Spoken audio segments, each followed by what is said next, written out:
Daily taste the daily. తెలంగాణలో రానున్న 3 రోజులు మరింత కనిష్ట ఉష్ణోగ్రతలు నమోదయ్యే అవకాశం ఉందని వాతావరణ శాఖ తెలిపింది. సాధారణం కంటే 3 నుంచి 4 డిగ్రీల తక్కువ ఉష్ణోగ్రతలు నమోదయ్యే అవకాశం ఉందని సూచించారు. తూర్పు ఈశాన్య దిశ నుంచి గాలులు వీస్తాయంటున్న వాతావరణ శాఖ సంచాలకులతో మా ప్రతినిధి ఫేస్ టు ఫేస్. దేశవ్యాప్తంగా కూడా చలి తీవ్రత నానాటికి పెరుగుతా ఉంది. ఉదయం పూట చలిగాలుల తీవ్రత కూడా మనకు చాలా స్పష్టంగా కనిపిస్తా ఉంది. గతంలో ఎన్నడూ లేని విధంగా కూడా చలి తీవ్రత అంటే గత 10 ఏళ్లలో మనము చూసుకుంటే మాత్రం చలి తీవ్రత అంతగా లేదని కూడా చెప్పాలి. ఈసారి మాత్రం సుదీర్ఘంగా చలి తీవ్రత మనకు కనిపిస్తా ఉంది.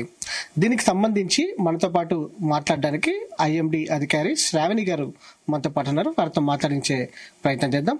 మేడం చెప్పండి, గతంలో ఎన్నడూ లేని విధంగా గత 10 ఏళ్లలో కూడా మనం చూసుకుంటే కొంత చలి తీవ్రత అనేది తక్కువగా ఉంది. కానీ ఈసారి కొంత ఒక రకంగా చూస్తే మాత్రం మంచి పరిణామమే. ఎందుకంటే వాతావరణం రావడం అనేది కొంత మంచి పరిణామమే. కానీ చేంజెస్ ఏం జరిగాయి అంటారు? గత 10 ఏళ్లుగా మనకి 2020 నుంచి కానీ 2019 నుంచి చూసుకున్నట్లయితే ఉత్తరాది నుంచి మనకి వీచే ఈ పశ్చిమ దిశ గాలులు అనేవి చాలా తక్కువ ఏర్పడ్డాయి. గత ఏడాది కూడా చూసుకున్నట్లయితే ఈ వెస్టర్న్ డిస్టర్బెన్సెస్ కండిషన్స్ అనేవి చాలా తక్కువగా ఉన్నాయి. కానీ ఈ ఏడాది దాదాపుగా మనకి ఒకదాని తర్వాత ఒకటి 2 నుంచి దాదాపుగా నవంబర్ మధ్యవారం నుంచే మనకి వెస్టర్న్ డిస్టర్బెన్సెస్ అనేవి కంటిన్యూగా వస్తూ ఉండడం వల్ల ఉత్తరాదిని కూడా చాలా వరకు మనకి కోల్డ్ వేవ్ కండిషన్స్, లో టెంపరేచర్ కండిషన్స్ కూడా వస్తూ ఉన్నాయి.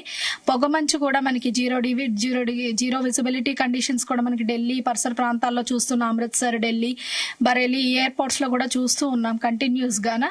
ఈ వెస్టర్న్ డిస్టర్బెన్స్ యొక్క ప్రభావం వల్ల మనకి సెంట్రల్ ఇండియా మీద కూడా కొంత ఎక్కువగా కనిపిస్తుంది.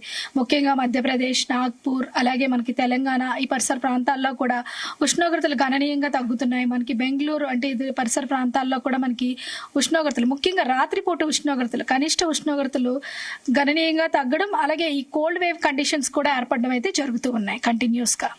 రాష్ట్రంలో అత్యధికంగా కనిష్ట ఉష్ణోగ్రతలు ఎక్కడ నమోదవుతున్నాయి?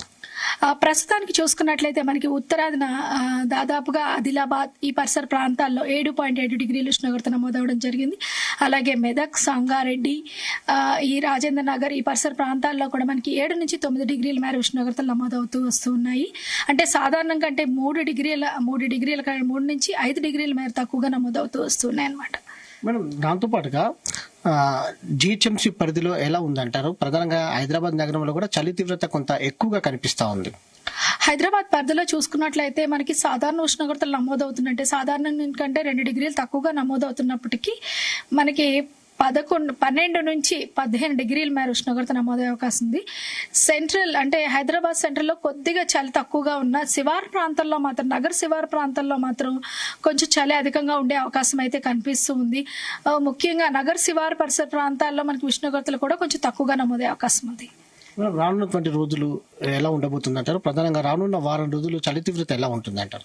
వచ్చే వారం రోజులు మనకి పొడి వాతావరణం ఉంటూనే ఈ పశ్చిమ దిశ గాలుల ప్రభావం వల్ల రాష్ట్రం మొత్తం మీదుగా సాధారణ రాత్రిపూట ఉష్ణోగ్రతలు సాధారణం కంటే తక్కువగా ఉండే అవకాశం ఉంది. అలాగే ముఖ్యంగా 3 నుంచి 4 డిగ్రీలు తక్కువగా ఉండే అవకాశం ఉంది. కొద్దిగా చలిగాలులు కూడా వీచే అవకాశం ఏంటంటే శీతల పవనాలు, కోల్డ్ వేవ్ కండిషన్స్ అనేవి తక్కువగా ఉన్నప్పటికీ ఉత్తరాదిన మాత్రం అంటే ముఖ్యంగా ఉత్తర తెలంగాణ జిల్లాల్లోని అక్కడక్కడ మనకి ఇంకా ఈ 3 నుంచి 5 డిగ్రీల మేర తక్కువగా నమోదయ్యే అవకాశం అయితే కనిపిస్తుంది. ప్రజలకి ఎలాంటి జాగ్రత్తలు తీసుకోవాలని సూచిస్తా ఉన్నారు?